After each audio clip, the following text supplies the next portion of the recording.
Well. If it isn't the moment we've all been waiting for, guess who finally hopped on an airplane and headed towards La Belle Province? Take it away, Carrie. Yeah, we ain't got all day. It's popcorn. David Reinbacher. His season in Cloton has finally come to an end.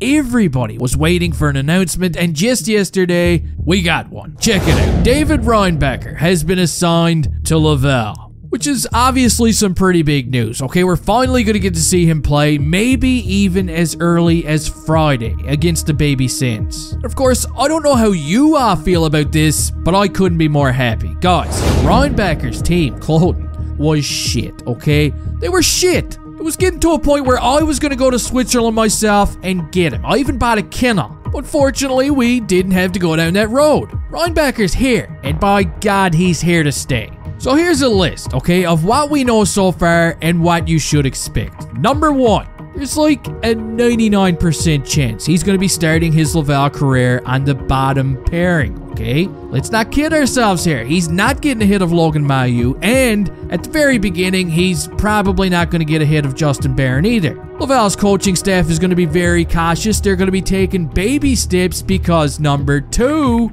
he's brand new. Man, I can rhyme. Reinbacher's going to need some time to adjust. Here, let's take a look at what Juraj Slafkovsky said about Reinbacher yesterday. He's going to have to get used to playing on smaller ice. He'll probably have less time to make decisions, and it's going to be quite a bit more physical than Europe hockey as well. Slafkovsky, of course, he knows what he's talking about. After all, he kind of learned all of this stuff the hard way. Remember last season, this guy was like 2 hits away from becoming the guy from Beetlejuice.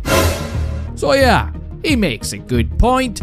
Reinbacher is going to need some time to adjust. Number 3, he's going to have at least 12 games to play in Laval. Hopefully they make the playoffs, and if they do, it's going to be awesome because it's going to give Reinbacher a lot more experience. And it also gives the coaching staff a little more time to develop him. You know what I mean? See what areas of his game he needs to work on. Number 4. Expectations. I know, they're going to be pretty high. Popcorn was picked 5th overall at the 2023 draft, a draft that was pretty much drunk with talent. But listen, boys, all I'm asking here is for everybody to just tone it down, maybe a couple of notches, and make sure your expectations are realistic. My God, there's only 12 games, which is exactly why I've got him penciled in for 20 goals and 30 assists. Now, moving on to number 5. I know a lot of you were wondering if we were going to see him play in Montreal before the season comes to an end. But,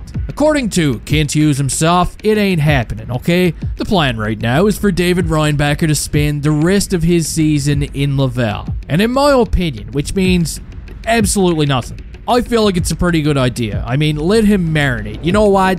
I wouldn't even be surprised if he spends all of next season in Laval as well.